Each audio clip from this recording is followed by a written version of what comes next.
प्रभाव निरूपण, ठीक है। अब इसकी निरुक्ति देखते हैं। सबसे पहले प्रकृष्टो भाव प्रभाव, यानी कि द्रव्य के उत्कृष्ट कार्य कर्तव्य भाव को प्रभाव कहते हैं, जिसके द्वारा वह शरीर में विशिष्ट प्रकार के कर्म करता है, सामर्थ्य होता है।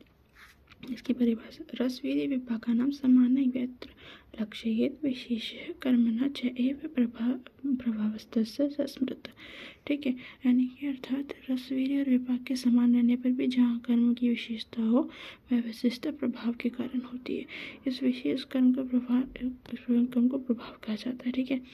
और ये प्रभाव विचार शक्ति के परे होती है। इसका कोई भी तुम इसके बारे में कोई विचार नहीं कर सकते। जैसे कि कटु रस वाला चित्रक विपाक में कटु और वीर्य में उष्ण होता है, और इसी प्रकार दंती भी कटु होती है और वीर्य में उष्ण होती है, परंतु दंती प्रभाव से विरेचन होती है, चित्रक नहीं होता। विष जो विषघ्न होता है वो भी प्रभाव से होता है। जैसे स्थावर विष जांघ विषनाशक होता है और जंघा विष स्थावर विषनाशक होता है। ऐसे धारण करने योग्य जो मनियाँ होती है वो भी प्रभाव से काम करती है। और जो द्रव्य ऊर्ध्व भाग रोगहर और अधो भाग रोगहर होता है वो भी प्रभाव से काम करते हैं। ऐसे मदन बल की गति ऊर्ध्व होती है और तीव्रता की अधोगति होती है, वो भी प्रभाव से होती है। काव्यिक चरक ने प्रभाव को अचिंत्य माना है, मतलब चरक के अनुसार प्रभाव अचिंत्य होता है। सुश्रुत ने क्या बोला है? सुश्रुत ने अमीमांसा शब्द का उल्लेख किया, ठीक है। अमीमांसा का अर्थ होता है जिसके बारे में तर्क वितर्क नहीं किया जा सकता, ठीक है। वहाँ पे भी ये बोला ना कि जिसकी विचार शक्ति के परे होता है, ठीक है। तो तर्क वितर्क नहीं किया सकता, जिस बारे में हम विचार नहीं कर सकते कि ये कर्म कैसे हुआ। विपाक बोल रहे प्रभाव क्या,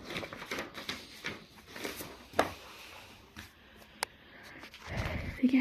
उसके बाद आ जाते हैं यहाँ पे, ठीक है। तो रस एवं विपाक आदि की समानता होने पर भी उन द्रव्य का जो प्रमुख कर्म होता है उसे प्रभाव का उसमें प्रभाव का ही कारण होता है, ठीक है। वही वाली बात हो गई, जैसे दंती और चित्रक का हो गया कि वही दंती जो है विरेचक होती है वह चित्रक नहीं होता। ऐसे मुनक्का और इसमें हो गया, मधुक में हो गया, ठीक है। मुनक्का जो है वो विरेचक होता है, मधुक नहीं होता, ठीक है। मृद्वी का जो है विरेचक होता है, मधुक नहीं होता। ऐसे ही घृत का रस जो है दुग्ध के समान होता है, विपाक आदि सब रस आदि जो है दूध के समान होता है, पर घृत अग्निदीपक होता है, शीर नहीं होता। ऐसे प्रभाव के कर्म जो है आचार्य भागवत ने बता रखे हैं अष्टांग संग्रह में, ठीक है, विस्तृत रूप से। तो हम देख लेते हैं। दंती का विरेचन कर्म, द्राक्षा का विरेचक कर्म, घृत का अग्निदीपक, लहसुन का वात कफ शामक, ठीक है, वात कफ शामक, और रक्तशाली का त्रिदोष शामक, शिशिर का विषघ्न, स्वप्न का विषवृद्धि, और मंत्र मणि आदि का कर्म, ठीक है। पुष्पन संस्कार, अगध में दर्शन मात्र से विषनाशक कर्म, विषय औषधियों का विषय कर्म, वामक औषधियों का वामक कर्म, और विरेचक औषधियों का विरेचक कर्म, ठीक है। और भी बता रखे, ठीक है, इसमें 12 बताएं उसमें। और इनको इन उदाहरणों के उस पर 4 में डिवाइड किया जा सकता है, ठीक है। औषधीय कर्म, अगधीय कर्म, रक्षोघ्न कर्म और मानस कर्म। तो औषधीय कर्म क्या आ गया? जैसे दंती का रेचन कर्म आ गया, अगधीय में शीर्ष का विषघन आ गया, रक्षोघ्न में जैसे गुगल और जटामांसी के द्वारा भूत निवारण हो गया, और मानस में जैसे मणिधारण और वशीकरण आदि आ गया। फिर प्रभाव का स्वरूप, प्रभाव का सबने बहुत अलग अलग उसमें माना है। जैसे टीकाकार सिद्धार्थ सेन और चक्रपाणी ने उसको 2 प्रकार की शक्तियों का उल्लेख किया था, जिसमें चिंत्य और अचिंत्य थी, ठीक है ना। चिंत्य तो वीर्य थी और अचिंत्य जो थी प्रभाव थी। तो चरक और वाग्भट ने भी इसको अचिंत्य को प्रभाव कहते हैं, ठीक है, वो भी। और अष्टांग हृदय टीकाकार अरुंधत प्रभाव द्रव्य को स्वाभाविक विशेषता के कारण होता है, ऐसे कहते हैं, ठीक है। और सुश्रुत ने अमीमान से वर्ड का यूज़ किया है। रस वैशिष्टकार नागार्जुन ने वीर्य प्रकरण में अनित्य और अनवधारणीय शब्दों का यूज़ किया है, ठीक है। फिर वीर्य की प्रधानता, ठीक है, वही वाली बात है कि प्रभाव के विषय में कोई कारण दृष्टिगोचर नहीं होता, तो उसको इसलिए उसको प्रधान बोलते हैं, क्योंकि विषय में मतलब कि द्रव्य जब सब कुछ ये है कि द्रव्य रस विभाग से कार्य करता है, वह तत्काल प्रभाव से विपरीत हो जाता है। ठीक है, मतलब उसके जो भी ये सब काम करते हैं, अगर प्रभाव काम कर जाता है तो उसके विपरीत हो जाता है, उससे कोई फर्क नहीं पड़ता।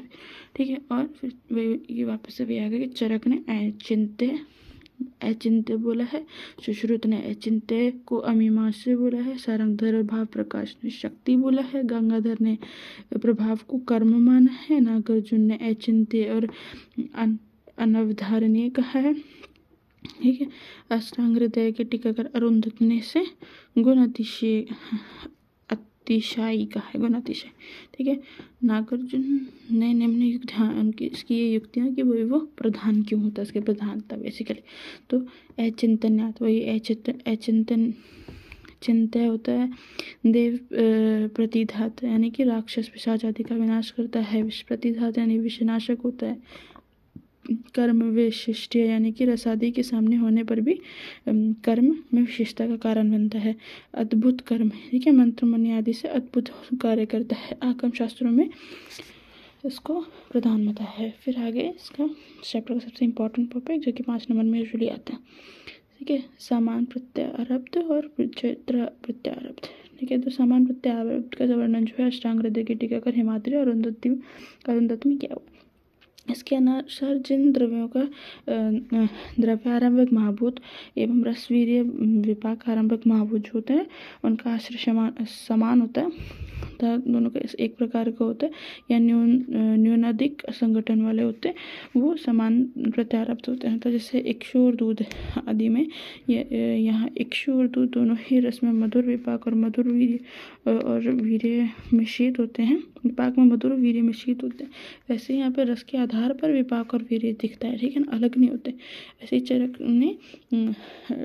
चरक के टीकाकार चक्रपाणि ने प्रकृति समसंवेद सिद्धांत के नाम से उल्लेख किया हुआ है। ठीक है, जिसके अनुसार अनेक रस वाला द्रव्य और उनके दोषों को उत्पन्न होने उनके दोषों से उत्पन्न होने वाले जो रोग में रस के और दोषों के प्रभाव को अलग अलग विचार कर द्रव्य और रोग के प्रभाव के तत्वों का निश्चय करना चाहिए।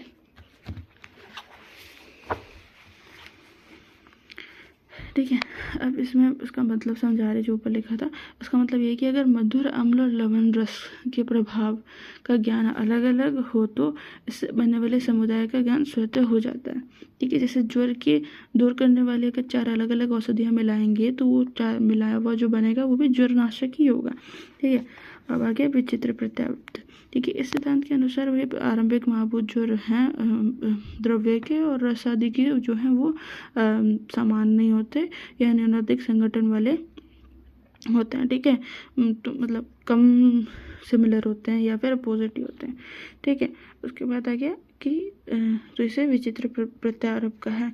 ठीक है, तो हिमाद्री के अनुसार केवल जिन द्रव्यों में रस के अनुसार वीर्य विपाक नहीं होता वो विचित्र प्रत्यारब्ध होते हैं। चरक ने विकृति विषम संवेद सिद्धांत जो बताया था उसकी तुलना इससे की गई है विचित्र प्रत्यारब्ध। ठीक है, इसमें विकृति विषम संवेद क्या है, जब 2 या 2 से अधिक एक साथ संयोग होते हैं, संयोग होता है तब वे विकृत होने में कारणभूत होकर अपने अपने स्वभाव गुणों का परित्याग कर देते हैं। ठीक है, अब आ जाता है इनके एग्जाम्पल। तो पहले तो देख लेते हैं समान प्रत्यारब्ध के। उसमें क्या है, जैसे गोदू में ठीक है मधुर रस गुरु गुण होता है तो वो वात शामक होता है। ठीक है, नॉर्मल है। इस पर यहाँ पे यव जो है मधुर रस होता है, गुरु गुण होता है पर वात वर्धक होता है। ठीक है, यहाँ पे दुग्ध दे मधुर रस मधुर विपाक शीतवीर्य होता है, पित्त शामक होता है। मछली मधुर रस मधुर विपाक उष्णवीर्य होने से पित्त प्रकोपक होता है। ठीक है, और शुक्र मास मधुर रस मधुर विपाक और शीतवीर्य होने से वात शामक होता है। यहाँ सिंह मास मधुर रस गुरुगुण होने पर भी कटु वात वर्धक होता है। ठीक है, और घृत मधुर रस शीतवीर्य होने पर भी अग्निदीपन करता है। ठीक है, करता है, और वसा उष्णवीर्य होने पर भी अग्नि साधक है ऐसे। ठीक है, अमल की फल अम्ल रस होने पर भी ग्राही नहीं होता अर्थात चरिचक होता है।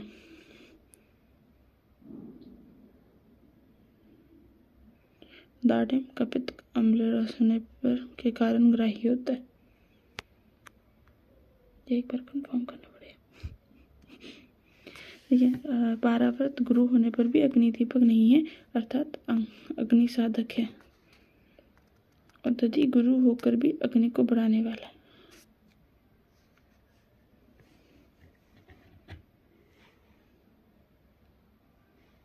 ठीक है। अब यहाँ पे एक ये इम्पोर्टेंट है याद के लिए, फानित स्निग्ध गुरु और उष्ण वीर्य होकर भी वातवर्धक होता है। ठीक है।